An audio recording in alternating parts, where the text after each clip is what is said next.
عزیزانو د ازدک هغه ورځ یو مسله رااله، یو خزه یو جنای ته ته ور کړي او سلور کاله وشو چې واده هم شوه، دوی بچین تشي.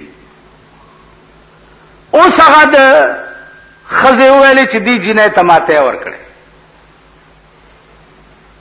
هغه لکم په ویر ګډو، پلار او مورم په ویر ګډو، مال رااله مال فورن جدا کړي، فورن. سلور کاله پس ته خزم جدا شو، بچیم در پدر شو، دیم در پدر شو. کدا زمون خزه په دې مسلو پوي و دا قهر به ولې په مونږ نازل واده شوه، دو بچی شوی، نو خلد د مرګ په ناره ټپه شه خو چپ شه کنه، نو اوس وې ولې قرآن یې وخوړو چې ما ور کړی دی ته، نو په تندرو لګي وړاندې دی ولې نه وي وې زه پوهه نه وم.